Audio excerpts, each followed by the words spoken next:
அனைவருக்கும் வணக்கம் நண்பர்களே. இன்றைக்கி நம்ம என்ன வீடியோ பார்க்க போகிறோம் அப்படின்னா, தினமும் அதிகாலையில் 3 மணிக்கு துவங்கி 5:30 மணி வரையிலான காலத்தை நம்ம பிரம்ம முகூர்த்த காலம் அப்படின்னு சொல்கிறோம். அந்த பிரம்ம முகூர்த்தம் அப்படின்னா என்ன? அந்த பிரம்ம முகூர்த்தத்தில் விளக்கு போட்டால் என்ன பலன் கிடைக்கும் அப்படிங்கிறத பற்றி இந்த வீடியோவில் பார்க்கலாம். இந்த வீடியோ உங்களுக்கு பிடிச்சிருந்தால் லைக் பண்ணுங்கள், கமெண்ட் பண்ணுங்கள், ஷேர் பண்ணுங்கள். இந்த மாதிரியான சுவாரஸ்யமான தகவல்களை நீங்கள் தெரிஞ்சுக்கணுன்னா மறக்காமல் இனியவள் சேனலை சப்ஸ்கிரைப் பண்ணிக்கோங்க. கூடவே பெல் ஐக்கானையும் கிளிக் பண்ணிக்கோங்க. வாங்க வீடியோக்குள்ளே போகலாம். பிரம்ம முகூர்த்த நேரம் அனைத்து விதமான சுபகாரியங்களும் நடைபெறும். சூரியனின் வெப்பமோ சந்திரனின் குளுமையோ முழுவதுமாக காணப்படாது. மத்தியமான காலநிலையே நிலவும். இந்த சமயத்தில் நமது உடல் இயக்கங்கள் சீராக இருக்கும். பதற்றம் இல்லாத அமைதி நிலவுவதால் மனதில் அமைதியை உண்டாக்கும். இது நமது மனம் மற்றும் உடலின் இயக்கத்தை சீராக்கி நம்மை ஆரோக்கியமாக சுறுசுறுப்பாக வைத்திருக்கும். படைத்தல், காத்தல், அழித்தல் என 3 தொழில்களை செய்யக்கூடிய பிரம்மா, விஷ்ணு, சிவனை குறிப்பிடும்போது மும்மூர்த்திகள் அப்படின்னு சொல்கிறோம். இவர்களில் விஷ்ணு வழிபாடும் சிவ வழிபாடும் உலகம் முழுவதும் ஓங்கி இருந்தாலும் முகூர்த்தம் என சுபகாரியங்கள் செய்ய உகந்த நேரத்தை மட்டுமே பிரம்ம முகூர்த்தம் அப்படின்னு சொல்கிறோம். பிரம்மாவிற்கு என்று தனியாக வழிபாடு கிடையாது என்றாலும் நல்ல காரியங்கள் செய்ய மிக உன்னதமான நேரத்தை பிரம்ம முகூர்த்தம் அப்படின்னு சொல்கிறோம். அதே சமயம் விஷ்ணு முகூர்த்தம் என்றோ சிவ முகூர்த்த அல்லது ருத்ரமூர்த்தம் என எதையும் குறிப்பிடுவது கிடையாது. தினமும் அதிகாலை 3 மணிக்கு துவங்கி 5:30 மணி வரையிலான காலத்தை பிரம்ம முகூர்த்த வேலை அப்படின்னு சொல்கிறோம். இந்த நேரம் அனைத்து விதமான சுபகாரியங்களும் செய்வதற்கு உகந்த காலமாக சொல்லப்படுகிறது.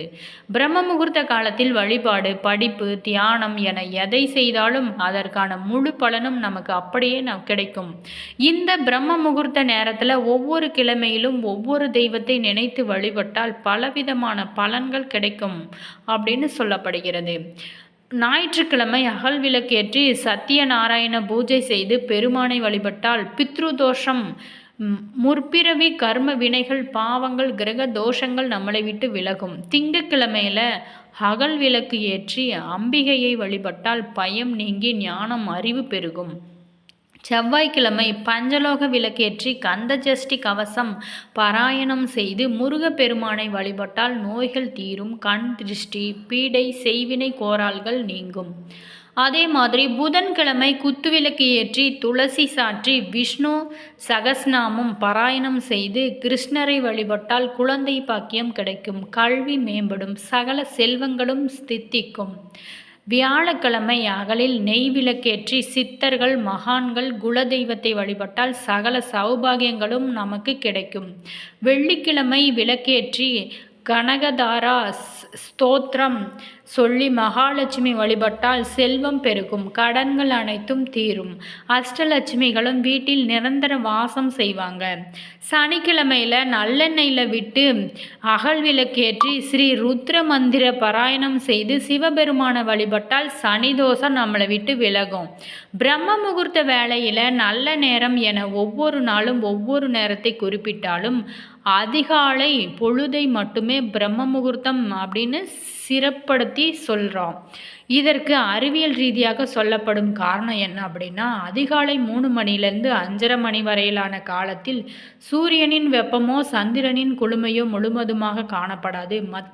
மத்தியமான காலநிலையே நிலவும். இந்த சமயத்தில் உடல் இயக்கத்தை சீராக இருக்கும். பதற்றம் இல்லாத அமைதி நிலவுவதால் மனதில் அமைதி உண்டாகும். இது நமது மனம் மற்றும் உடலின் இயக்கத்தை சீராக்கி நம்மை ஆரோக்கியமாகவும் சுறுசுறுப்பாகவும் வைத்திருக்கும். பிரம்மாவையே நாம் படைப்பின் கடவுளாக சொல்கிறோம். தினமும் இரவில் தூங்கும்போது நாம் வேறு உலகிற்கு சென்று விடுகிறோம்.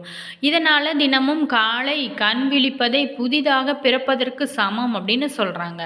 தினமும் பிரம்மாவால் உலக உயிர்களின் சிருஷ்டி துவங்கும் நேரம் என்பதால் இதை பிரம்ம முகூர்த்தம் என குறிப்பிடுகிறோம். ஒவ்வொரு நாள் இரவும் தூங்கி மறுநாள் காலை கண் விழித்தே இறைவன் கொடுத்த வரம் அப்படின்னு நன்றியுடன் நினைத்து பார்ப்பதற்காகவே அதிகாலை வேளையை பிரம்மாவிற்கு உரிய முகூர்த்தமாக சொல்லப்படுகிறது. இது வழிபாட்டிற்கான நேரம் என்று முன்னோர்கள் சொல்கிறாங்க. மாற்றத்தை ஏற்படுத்தக்கூடிய, நினைத்த காரியங்களை நிறைவேற்றக்கூடிய, லட்சுமி கடாட்சம் நிறைந்த இந்த பிரம்ம முகூர்த்த நேரத்தை நம்ம பயன்படுத்தலாம். பிரம்ம முகூர்த்தத்தில் திதி வார நட்சத்திர யோக தோஷங்கள் கிடையாது.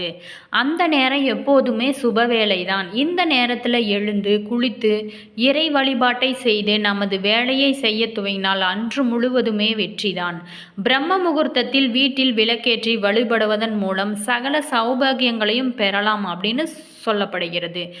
மேலும் இந்த பிரம்ம முகூர்த்தத்தில் கண்டிப்பாக தூங்கக்கூடாது. தியானம், வழிபாடு போன்ற பயனுள்ள பணிகளை செய்ய வேண்டும். இந்த நேரத்தில் செய்யும் வழிபாடு பல மடங்கு புண்ணியத்தை தரும் நமக்கு. சிலர் இந்த நேரத்தில் தான் திருமணம் போன்ற சுபகாரியங்களை நடத்துவாங்க. இந்த நேரத்தில் நடத்துகிற சுபகாரியங்கள் அனைத்தும் சிறப்பாகவும் நீடித்து நிலைத்து நிற்கும். பிரம்ம முகூர்த்த பூஜை எப்படி செய்யணும் அப்படின்னா, பெண்கள் அதிகாலையில் எழுந்து பிரம்ம முகூர்த்த நேரத்தில் எழுந்து குளித்து முடித்து நெற்றியில் திலகமிட வேண்டும். பின் வீட்டினையும் பூஜை அறையும் சுத்தம் செய்ய வேண்டும். பூஜை அறையில் மாக்கோலமிட்டு விளக்கு ஏற்றி வழிபட வேண்டும். ஏதேனும் ஒரு பிரசாதத்தை நெய்வேத்தியமாக படைக்க வேண்டும். பிரம்ம முகூர்த்த நேரத்தில் எழுந்து குளித்து இறை வழிபாட்டை மேற்கொண்டு பின்னாடி தான் அந்த நாளில் செய்ய வேண்டிய நமது வேலையை செய்ய தொடங்கினால் அன்று முழுவதுமே செய்யும் அனைத்து செயல்களும் நமக்கு வெற்றி கிடைக்கும். பிரம்ம முகூர்த்த நேரத்தில் வழிபட வேண்டுமென்றால் பெண்கள் அதிகாலை பிரம்ம முகூர்த்த நேரத்தில் எழுந்து குளித்து முடித்து நெற்றியில் பொட்டு வைத்துக்க வேண்டும். பின் வீட்டினையும் பூஜை அறையும் சுத்தம் செய்யணும். பூஜை அறையில் மாக்கோலமிட்டு நம்ம கோலம் போட்டு வச்சா நல்லது. நம் வேண்டுதலை மனமுருகி பிரார்த்தனை செய்து வழிபடணும். இவ்வாறு செய்யும்போது நம் மனதில் நினைத்த காரியங்கள் அனைத்தும் தடையின்றி சிறப்பாக நடைபெறும். பிரம்ம முகூர்த்தத்தில் இறை வழிபாடு மேற்கொள்வது பல மடங்கு புண்ணியத்தை நமக்கு தேடித்தரும். இந்த நேரத்தில் விளக்கேற்றி வழிபடுவது சிறப்பு வாய்ந்ததாகும். மாலை நேரத்தில் விளக்கேற்றி வழிபடுவதை காட்டிலும் பிரம்ம முகூர்த்த நேரத்தில் விளக்கேற்றி வழிபடுவது பல கோடி பலன்களை நமக்கு அள்ளித்தரும். தொழில் தொடங்குதல், கணபதி ஹோமம் நடத்துதல், கிரக பிரவேசம் நடத்துதல், திருமணம் என எந்த ஒரு காரியத்தையும் பிரம்ம முகூர்த்தத்தில் செய்தால் நிச்சயம் வெற்றி கிடைக்கும். இந்த நேரத்தில் விளக்கேற்றி வழிபடுவதால் கிரக தோஷம், ராகு கேது தோஷம், களத்திர தோஷம் போன்ற தோஷ பாதிப்பு உள்ளவர்களுக்கு பிரம்ம முகூர்த்தத்தில் திருமணம் செய்து வைத்தால் தோஷ நிவர்த்தி அடையும். அவர்களின் வாழ்க்கையும் சிறந்து விளங்கும் என்று பிரம்ம முகூர்த்த நேரத்தில் தேவர்கள், தேவதைகள், திருமால், சிவபெருமான், மகாலட்சுமி போன்ற தெய்வங்கள் நமக்கு வான்வெளியில் அருள் பாலிப்பதாக ஐதீகம் சொல்லப்படுகிறது. சூரிய உதயத்திற்கு முன்பாக இரவின் கடைசி கால் பகுதியான பிரம்ம முகூர்த்தத்தின் முக்கியத்துவம் என்ன அப்படின்னா, இந்த கால நேரம் ஒருவர் பிரம்மன் அல்லது படைப்பின் மூலமாக மாறுவதற்கான சாத்தியத்தை அளிக்கிறது. மேலும் நீங்கள் விரும்பும் வகையில் உங்களை உருவாக்கி கொள்ள நம்மளால் முடியும்.